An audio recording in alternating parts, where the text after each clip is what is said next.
Si mes calculs sont exacts, lorsque ce petit bolide atteindra 88 miles à l'heure, attends-toi à voir quelque chose qui décoiffe. Bonsoir, bienvenue dans le Back to the Review, votre hors-série du Late Show. Le concept est très très simple, on parle de films ou de séries dont on n'a pas pu caler en fait dans un Late Show et qu'on a envie de parler. Voilà, au programme de ce soir, nous avons les Glandus qui est là, bonsoir, j'espère que vous allez bien les amis. Nous avons Gary, bonsoir. Bonsoir. Ça va mon Gary ? Ça va, très bien, oui. Impeccable. Il y a Ikichi, bonsoir Ikichi. Bonsoir à tous. Il y a Jérôme, bonsoir Jérôme. Bonsoir. Le pirate du compte TikTok et Instagram, Jérôme. Faisons cette parenthèse tout de suite pour le Never Too Late qui va arriver très prochainement sur Instagram. Comment t'as eu cette idée un petit peu, mon Jérôme ? Je suis tombé sur un carrousel sur Insta et je me suis dit mais pourquoi on fait pas ça ? Donc on a mis ça en place. Voilà, du coup on l'a fait. Et nous avons Lucas. Bonsoir Lucas. Bonsoir à tous et bienvenue dans cette émission. T'essayes de m'imiter Il est en Lucas ? forme. Ah non ? Non. T'as pas la ref ? Non, je l'ai pas là. Link the Sun. Oh là. Une parenthèse. Bienvenue dans une parenthèse. Mais C'est un peu bonsoir ce à que c'est toutes les et à tous. Back to the Et Review. pour chaque prochaine émission, je trouverai une intro de youtubeur à parodier. Ah, incroyable, ça pourrait être vraiment pas mal. Allez, moi je vais tenter. Qui a la ref ? Je l'ai pas. Bah, quoi ? Non, j'ai. Coucou. Bah oui, coucou, c'est Ou Mijirashi. Jirachi. Incroyable, bref. Je devrais bien chanter le alors que générique je- de Pokémon non, 2, mais je ne la connais pas. Donc ne le fais non. pas, ne le fais pas. Au programme de cette émission, c'est le premier épisode de la trilogie des fantasy. Donc aujourd'hui, on va parler de House of the Dragon, donc le préquel de la série de Game of Thrones. Tout de suite, extrait audio. On the Iron Throne.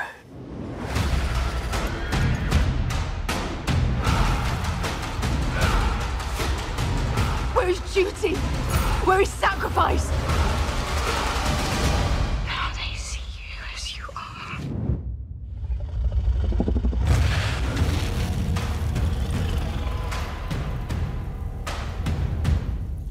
Alors au niveau donc de House of the Dragon, qui s'appelle la Maison des Dragons au Québec. Je sais que Jérôme, tu le fais très bien. En toute simplicité. Ah oui. La maison des dragons. C'est incroyable. On a l'impression de voir Céline Dion autour de la table. Écoutez, moi j'avais envie vite fait de vous parler de la genèse de la série puisque tout simplement les showrunners ont complètement changé. Vous saviez que pour Game of Thrones, on était sur Benioff et Weiss qui avait fait l'intégralité des 8 saisons, plus George R. R. Martin bien entendu. Hein. Il est toujours derrière le projet par contre. Mais là, le showrunner a changé. C'est Ryan Condal qui a créé l'émission avec George R. R. Martin. Et j'ai plutôt l'impression en fait que derrière ce projet et même derrière un petit peu Game of Thrones, on a l'impression que George R. R. Martin il essaye de dissimuler des détails qu'il n'a pas mis dans les livres ou justement il essaye de modifier des choses. Gary, je sais que tu es un très très grand fan de Game of Thrones. Est-ce que toi tu penses un peu cette façon de faire de George R. R. Martin? Est-ce que tu penses qu'il utilise les séries pour agrandir un petit peu son univers? Bah, déjà, la série, c'est une adaptation des bouquins Feu et Sang, qui sont sortis assez récemment. Et en fait, ces livres, c'est écrit, je sais pas comment on dit, le statut du narrateur, mais un peu la troisième personne. C'est genre un mec qui est dit en telle année, Aegon a fait ça, hein, en telle année, Aegon a mangé une salade, toi, un truc comme ça, tu vois. D'accord, ok. En fait, c'est plutôt des faits qui sont racontés par quelqu'un de plus haut, quelqu'un qui rédige des textes. Ouais, voilà, c'est comme un historien qui raconte l'histoire littéraire, en fait. D'accord. Et dans la série, justement, on se met vraiment dans les personnages. Et il y a beaucoup plus de détails, de mon point de vue, qui sont racontés. D'accord, ok. Est-ce que on a justement, ce que tu as dit dans des personnages, donc dans Game of Thrones, bah forcément, hein, on est souvent dans les personnages. Matt Smith en est la preuve. Donc voilà. Alors déjà, je sais que Lucas, tu n'as pas vu la série. Alors Je n'ai aucune ref. non mais t'inquiète pas. Et alors, par contre, on va spoiler, mon Lucas. Est-ce que ça t'intéressait ou non? Voilà. Honnêtement, moi le spoil, je ne suis pas contre. D'accord. Alors oui, bah, Gary, il a amené son C'est gentil. encyclopédie, qui est le livre illustré en fait de la série. Voilà, attention, si vous dépassez la 177 pages, ça spoil. Voilà, je vous le dis hein, clairement. Alors, pour vous résumer, alors la couverture, en gros, ça fait À peu près. C'est un dragon, voilà. Alors, il y aura une photo sur l'Instagram, n'hésitez pas à vous abonner. Bien entendu, ça sera d'ailleurs cette photo. Tu feras la présentation du bouquin, Luc. Avec grand plaisir. Super. Alors, je sais que là, autour de la table, on a deux très gros fans. On a Gary d'un côté et on a Ekichi de l'autre qui est extrêmement fan de la série d'origine, Game of Thrones. J'aimerais avoir un petit peu vos avis justement sur la série. On va commencer par Ekichi, parce que Gary, je sais que tu en meurs d'impatience, donc j'ai envie de te faire patienter. Donc voilà. Alors Ekichi, ton avis un petit peu sur House of the Dragon, qu'est-ce que tu en as pensé? Alors moi, j'ai tout simplement rien à dire tellement c'est juste... En fait, c'est pas une question d'être fan, c'est juste pour moi la série parfaite. Parfaite dans son intrigue, dans sa réalisation, dans sa façon qu'elle a de maintenir en haleine, etc. Et le suspense de chaque fin d'épisode. Et on retrouve vraiment les sensations des premières saisons de Game of Thrones. Ça déjà, ça m'a mis un pain tout de suite. J'ai dit ouais, là, ça fait un moment que j'ai pas ressenti ça. Et voilà, donc c'est un plaisir non négligeable de revoir ce genre de réalisation, clairement. Et qui en plus, alors moi je ne lis pas les bouquins, etc. Mais je connais tout l'univers étendu, quasi. Et oui, effectivement, c'est très fidèle. Certaines prises de position ont été faites parce que, comme le disait Gary, c'est plus une vue globale et certains événements étaient un peu dans le doute. Est-ce que ça s'est passé comme ça ou est-ce que c'est lui qui a fait ça? Et là, ils prennent directement position en choisissant comment dire, une façon. Et des fois, on se dit, pour voir beaucoup les reviews et les analyses de beaucoup de vidéastes, c'est vrai qu'il y en a, ils disent, du coup, c'est bien d'avoir pris cette position parce qu'au final, on ne savait pas, etc. Ou alors c'est moins bien. Enfin, mais ça reste a priori, en tout cas, extrêmement bien adapté. Et pour ceux qui n'ont pas lu les bouquins, qui ne connaissent même pas l'univers étendu, peuvent littéralement démarrer l'univers de Game of Thrones par cette série, au final, qui est un préquel lointain, mais et donc se délecter de tout cet univers géopolitique, enfin plus politique d'ailleurs que géopolitique, comparé à Game of Thrones. Et ouais, c'est juste un plaisir. D'accord, c'est donc pour toi, c'est du sans faute de A à Z. Il n'y a pas un petit bémol vis-à-vis de certains épisodes, non, rien du tout. Honnêtement, alors non, et encore une fois, je ne me considère pas, sans vraiment faire mon fanboy, parce que j'ai essayé de trouver des critiques objectives, mais non, c'est juste un pur régal en fait. C'est quand une série te prend en haleine comme ça, que tu attends un épisode, que tu enchaînes. Moi, j'ai regardé la série après que tous les épisodes soient sortis. Et donc, non, il fallait absolument que je regarde, que je lance le prochain épisode. Donc, quand ça me fait ça, et bien évidemment, comme je le disais, les mêmes sensations que Game of Thrones, quoi, les frissons, les petits oh putain, ou ne serait-ce que juste quand on se dit oh putain, mais non, juste ça, quand on se le dit dans sa tête, c'est gagné déjà. Ok, non, d'accord. Alors, Gary. T'as un exemple en tête de points qui ont été éclaircis par la série, justement? Le coup de la mort de l'amant de Rhaenyra qui a ses enfants. Oui. Apparemment, dans les bouquins, il y a des doutes sur sa mort. Et donc là, ils ont pris le parti que ce soit le frère qui tue son père et son frère, je crois, un truc comme ça. C'était dans l'incendie. Oui, mais en fait, justement, dans la série, on voit qu'il est pas mort. Il s'est enfui avec son... Ah d'accord, ok. Avec son amant, puis voilà. Mais oui, dans le bouquin... Là, Ikichi, il te parle pas des mêmes, il te parle des Strong. Oui, voilà, Ah, le père des bâtards de Rhaenyra, en fait. Ah oui, je crois que tu parles de son mari. Mais Laenor Velaryon. Mais oui, là, ça pareil, c'est une prise de position aussi qui apparemment dont on sait pas trop. Enfin, c'est plein de trucs comme ça et je trouve ça intéressant. De toute façon, quand tu le racontes en série, tu peux pas te permettre de faire ou alors ça serait une série hyper originale d'un point de vue narrateur comme ça ou un peu raconté. Mais de toute façon, il fallait prendre des positions à un moment donné, que ça plaise ou pas. Je suis assez d'accord. Gary, continue un petit peu ce que tu voulais dire vis-à-vis de la série. Voilà, ou même de ce que Ekichi dit, quoi.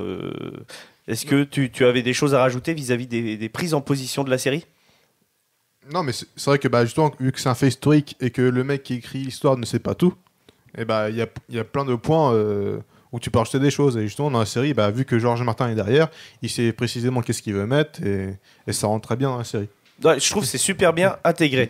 Ne serait-ce que même pour le full spoil, le tout dernier épisode, apparemment dans les bouquins, on ne sait pas réellement ce qui s'est passé. Là, ils ont pris le parti pris de faire en sorte que les dragons sont devenus incontrôlables et que parce qu'en fait, il est un peu sur le cul, Aemon, de ce qui se passe. Et apparemment, dans le bouquin, même c'est même assumé. Il a voulu directement le buter. Voilà, je crois que c'est plus ça. C'est ça, oui. Et moi, j'ai trouvé même ce changement, parce que c'est littéralement un changement, que ça passe en fait, parce qu'au final, ça nous ramène à c'est des dragons, on peut pas les contrôler, les gars. Donc, limite, ce changement est bienvenu au final. Oui, c'est pas fidèle à 100%, mais c'est un petit détail qui fait qu'on se dit, ah non, ouais, c'est cool d'avoir fait ça.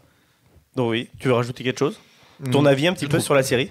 Non, bah, vous avez dit il y a quelques mois de ça, quelle sera la meilleure série de 2022 et pourquoi est-ce House of the Dragon? Et je pense que j'avais raison. C'est ça. Salut Esteban. Oui, pour le moment, oui. Mais voilà, non, c'est déjà de base, Game of Thrones, c'est ma série préférée. Oui. Et quand tu m'annonces une série préquelle sur les Targaryens, Qui est ta maison préférée? bah, ma maison préférée. Même si j'aurais voulu voir Blood Moon. Blood Moon, oui. Moi aussi. Donc, la même série, mais avec beaucoup plus de dragons, moi je dis oui. Oui.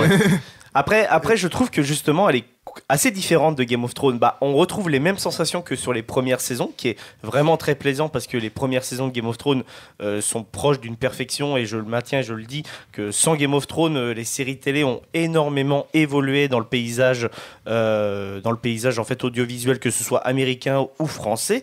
En tout cas, même en termes de distribution sur Netflix, Amazon, etc. Bref, ça a explosé via Game of Thrones, via Breaking Bad, ce genre de séries qui ont été beaucoup plus scénarisées, beaucoup plus chialées en termes de réalisation. On pourrait même citer Damages en fait aussi, qui est très bien réalisé. Et d'ailleurs, c'est une des grosses séries Damages où une très grosse star est là. En fait, c'est Glenn Close qui est le personnage principal. Donc voilà. Mais en vrai, franchement, je vous rejoins et je te rejoins, Gary, actuellement. House of the Dragon, à l'heure actuelle, est une très bonne série. C'est très bien écrit. La réalisation est vraiment très bien chialée. D'ailleurs, ça me surprend même que Lucas, toi, étant passionné quand même de cinéma, ce genre d'univers ne t'intéresse pas. Est-ce que c'est plutôt le biais de l'heroic fantasy qui te bloque? Non, mais c'est pas tant que l'univers m'intéresse pas en fait, c'est que Game of Thrones, j'ai essayé de regarder, mais Comme beaucoup ont lâché. ouais, mais en fait c'est que pour je le trouve même que argument, c'est je pense. beaucoup trop vaste et beaucoup trop Ouais, d'éléments, c'est et ça. c'est ça en fait qui m'a un peu perdu. Mais en vrai, je pense que si je m'y mets réellement et que je focus vraiment sur ça, je pense que je peux arriver Moi j'ai à un petit, accrocher, hein, moi, j'ai mais un petit après, conseil pour voilà. ça. J'ai commencé la série comme ça. J'avais acheté le coffret des 2 premières saisons et il y avait un J'ai- tout petit fascicule avec juste l'arbre généalogique des familles principales, Ouais. sans forcément Non, mais tu s'étaler. vas rire, mais à la maison, j'ai en Blu-ray la saison 1 à 7. Hein. D'accord. Et Non mais voilà. ne serait-ce que juste ce petit détail. Moi c'est vrai qu'au début, comme tout le monde, on m'a dit ouais tu vas kiffer machin. Il y avait déjà les 2 premières saisons quand c'est sorti. J'ai regardé et c'est vrai que je me suis dit et j'ai regardé ce petit truc et ah oui lui c'est un tel, ok, donc lui c'est le frère d'un tel mais il couche avec, ok, donc mais non mais juste histoire de et après t'en as plus besoin, à partir de la saison 2 t'en as plus besoin, tu suis le truc. Ok. Sachant qu'il manque les 3/4 des personnages dans la série. Ah, dans la série Game of Thrones, oui, en plus, oui. Jérôme, un petit peu ton avis sur House of the Dragon. Oui, bah, alors déjà pour rebondir par rapport à ce que Oui, rebondis, vous hein, disiez, n'hésite pas. etc. Moi, je pense que c'est parce que c'est pas à binge-watcher en fait. Bêtement, ils ont plus gardé le côté on sort un épisode par semaine, etc. Parce que ça te laisse le temps de digérer les infos du Oui, précédent, etc. Moi, je me souviens que quand j'ai découvert Game of Thrones, j'y étais allé un peu à reculons. Parce que c'est ça, la saison 2 allait sortir et tout le monde parlait que de ça, etc. Et du coup, la première saison, je l'ai binge-watché et je n'ai rien compris des rapports interpersonnages, etc. Qui est qui par rapport à qui et machin. Du coup, j'ai eu un peu de mal. Et après, donc, prendre la saison 2 quand elle est sortie, épisode par épisode, une semaine après l'autre, etc. C'était beaucoup plus digeste.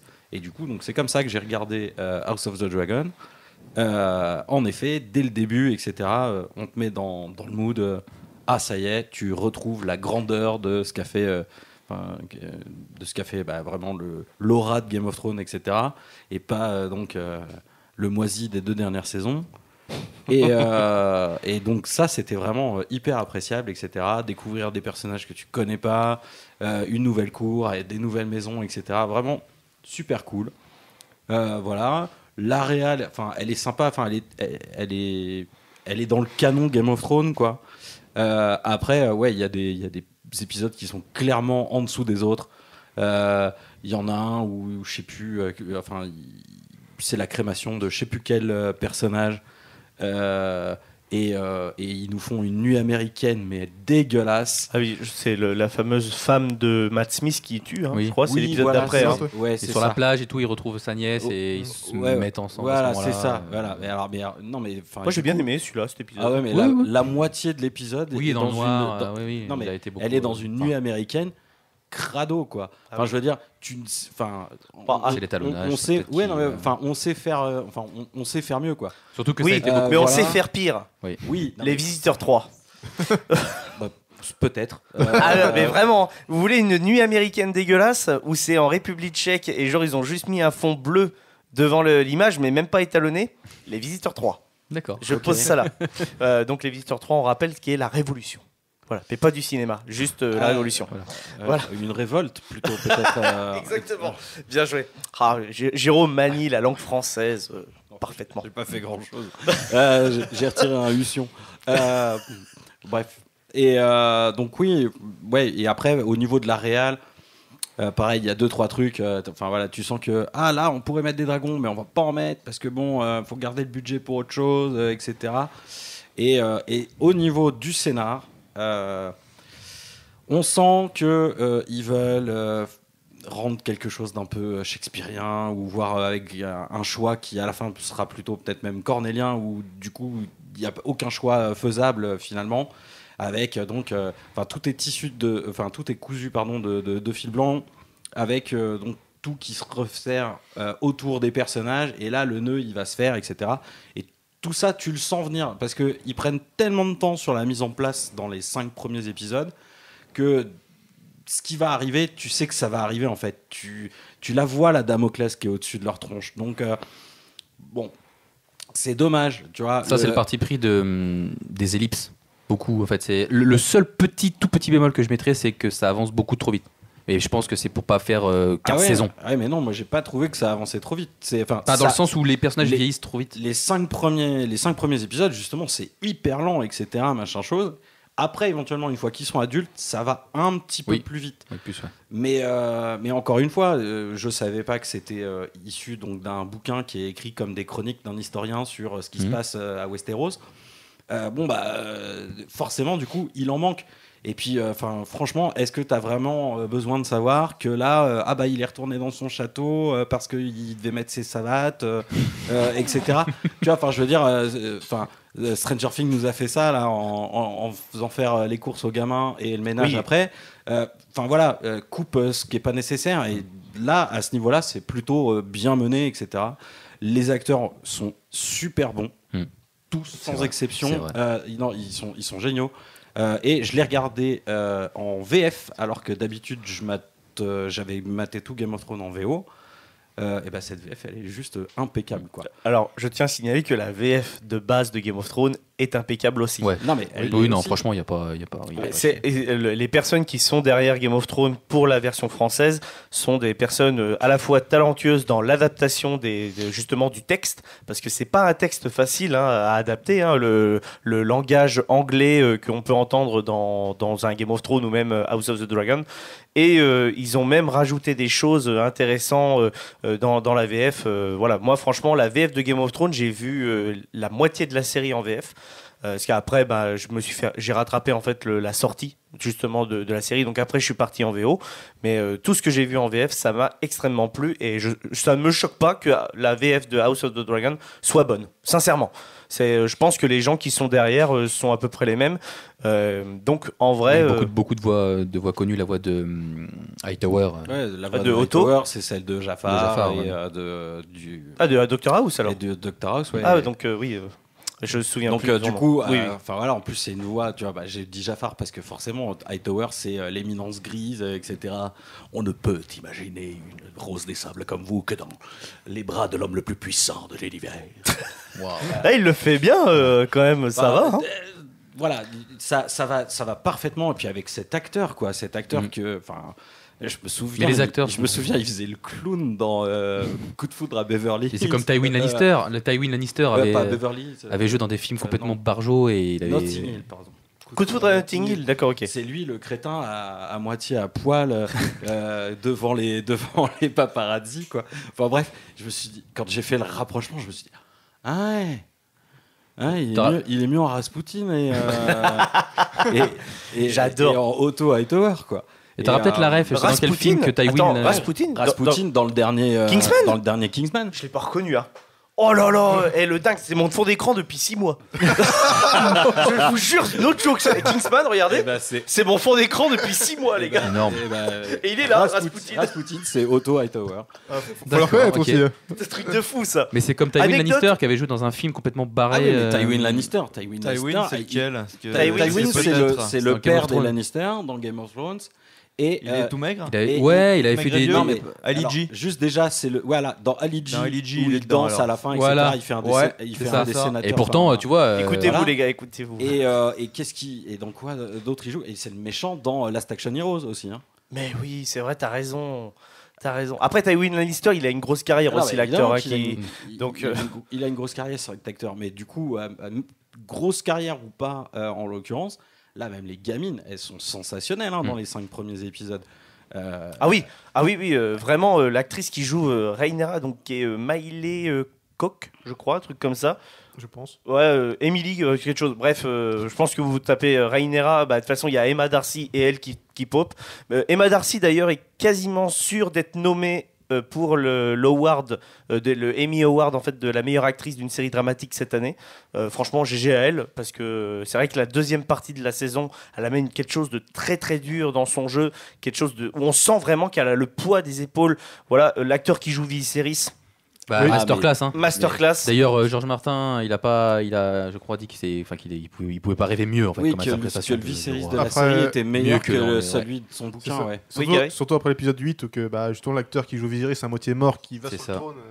C'est incroyable. Et ouais, incroyable cette scène. D'ailleurs, attends, les frissons qui sont là, Non, voilà. Ouais, j'avoue. Qui va sur le Non, trône mais pour défendre sa fille, tu vois. Et... Anecdote Oui. vraie, anecdote Pour vraie ou pas défendre sa fille et ses choix depuis le début. ça. Parce que c'est son choix à lui de dire à la base quand même, alors que tout le monde lui disait non, nanani, nanana. Bref, là on a la démonstration de ce que c'est Porter d'avoir ses couilles. des balls. C'est ça. Voilà, exactement. Même à 80 piges, on peut le faire, les gars. Ouais, mais il n'y a pas que, il y a pas que défendre son choix. Il défend énormément les. Enfin, il est borné sur son choix, malgré que sa fille fasse absolument n'importe quoi. Je trouve pas qu'elle fasse si n'importe Non, quoi que ouais. ça. Elle est pas forcément- Rhaenyra, en fait. Elle est pas digne de de la couronne qu'on va lui mettre sur la tête. Oh, là. si, Moi, je mais- suis assez d'accord avec toi, Ikichi, en vrai. T'es sérieux là Parce que non mais ça. Alors, attends, T'es mais ça- sérieux Non mais ça. Attends, L'autre, attends, attends. l'autre, elle va fricoter avec tout le monde et n'importe Oui, qui. mais- Non, mais ça, c'est ce franchement, que- Attends, laisse Jérôme finir. c'est enfin tu ne fais Tu pas, fais pas ça. Non mais tu fais pas ça quand déjà tout le monde est contre toi pour que tu deviennes Oui, oui. la Je vois ce que reine, tu veux dire, certains etc., choix, tu etc. vois. Mais il n'y a pas des choix choquants. Non mais après Se mettre avec son oncle, peut-être quand même. Targaryen, un petit peu. C'est Targaryen normal, oblige. c'est normal. Non, après, Targaryen oblige, après, c'est là, que l'oncle, hein. C'est les Targaryens, tu sais que ça va arriver, etc. Tu vois. Oui, mais bon, quand même.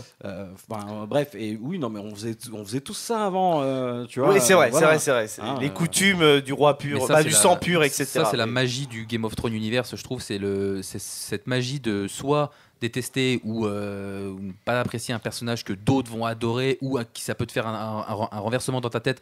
Mais ça, c'est ce que Game of Thrones, c'est la seule série qui a réussi à me faire ça, à me faire détester un personnage que j'adorais au début ou me faire aimer un personnage que je détestais au début. Alors, moi, vraiment, anecdote, j'ai envoyé un message à Gary pour insulter Otto au moment de l'épisode 9, mais vraiment, mais genre, Otto était une vraie personne. C'est-à-dire que je le croisais dans la rue, c'était balayette.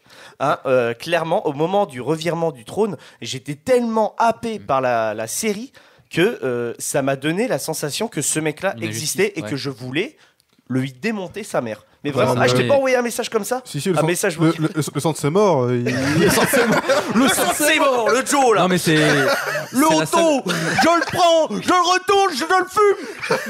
Viens ici mon copain. Eh, vas-y, viens y dire, toi. Viens y dire. Alors c'est Otto, il est parti.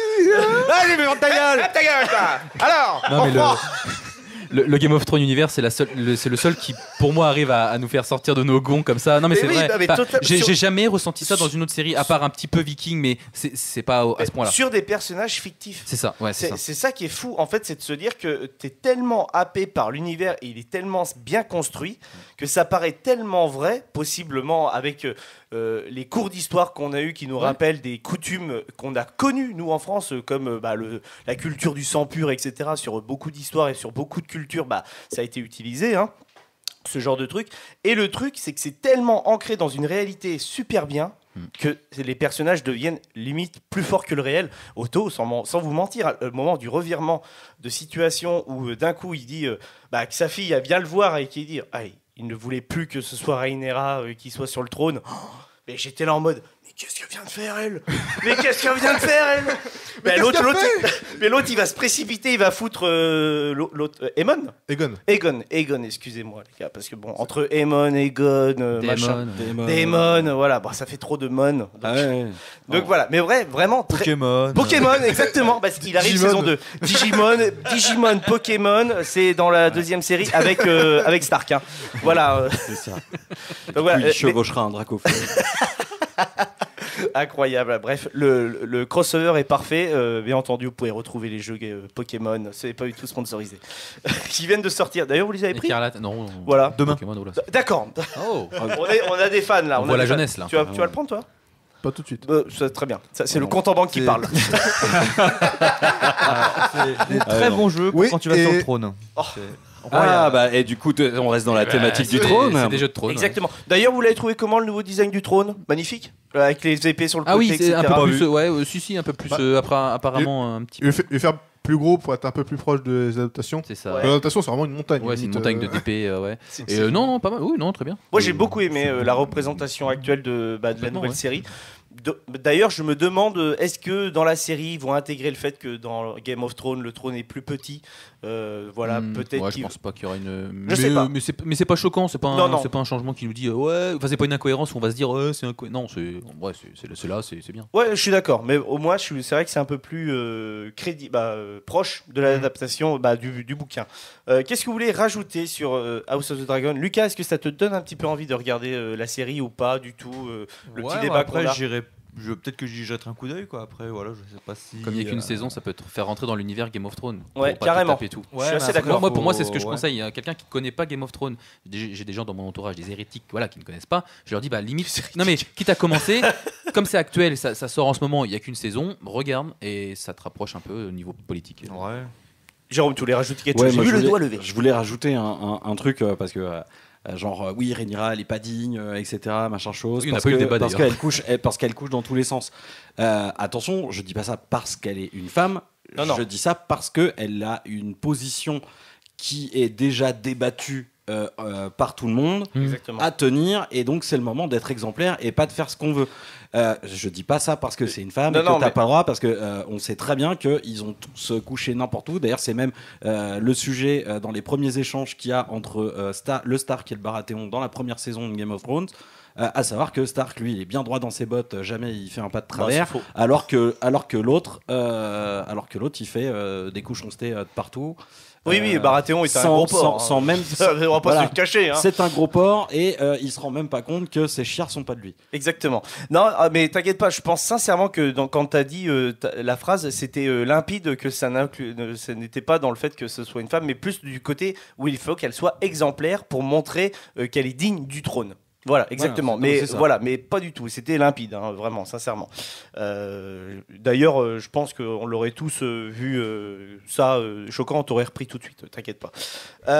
Alors, sinon, moi, pour finir un petit peu cette émission, si vous avez rien d'autre à rajouter, si vous avez des choses à rajouter, Ouais. vous avez des choses à rajouter. Bon, bah rajoutez alors. Vas-y, Gary. Non, un petit truc, on n'a pas précisé. La série raconte l'histoire du coup de la danse des dragons, D'accord. qui est la principale guerre civile entre les Terriens. C'est D'accord. un événement dans l'événement de C'est l'histoire. ça. de- Tu viens de répondre à la deuxième question que j'avais pour vous, le petit quiz. Ah. De pourquoi raconte-t-on cette période de House of the Dragon?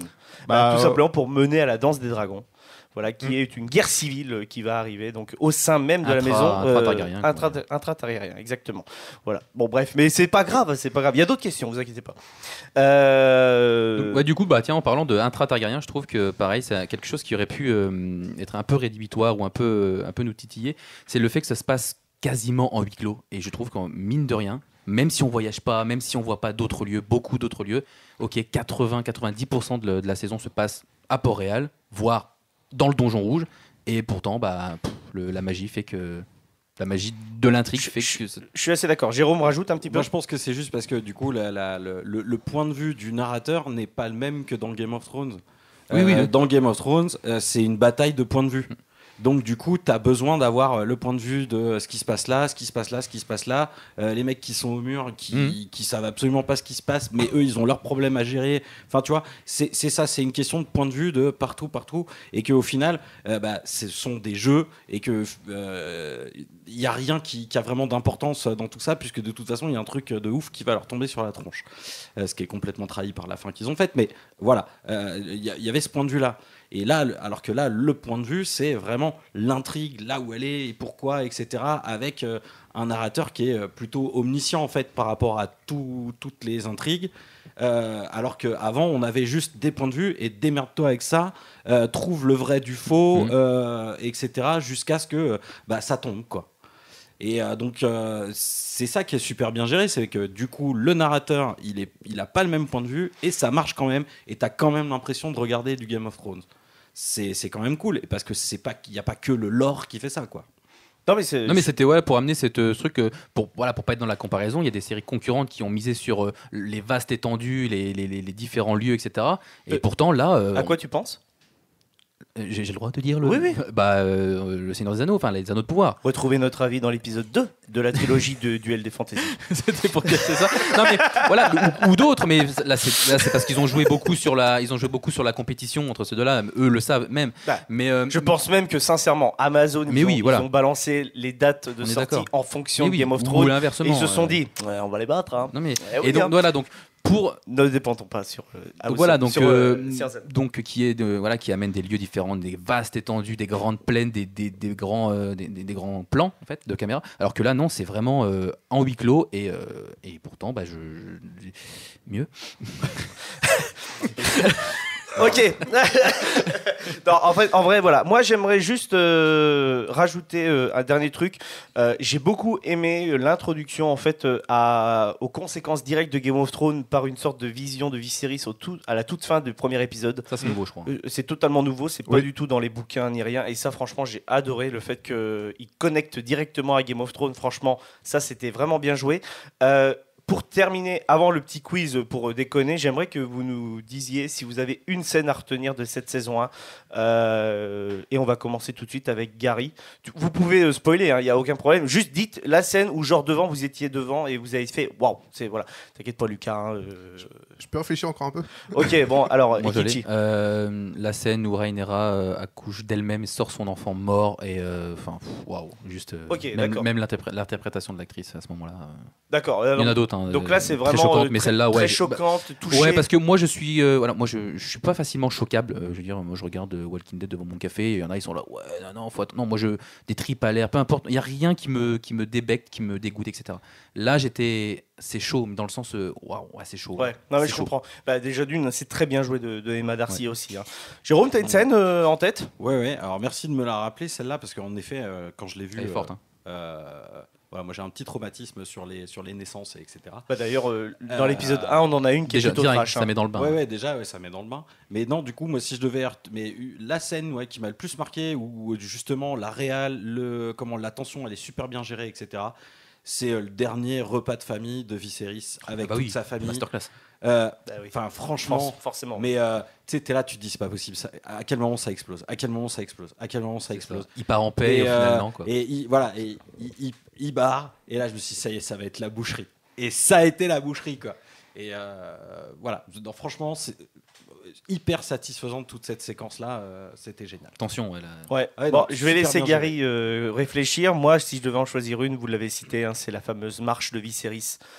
qui jusqu'à son trône au moment pour aller défendre ses idées et Rhaenyra en même temps. Franchement, je crois que j'ai jamais eu autant de frissons déjà liés à la musique de Ramin Djawadi qui a fait la musique de Westworld aussi, qui a été fraîchement annulée malheureusement comme série.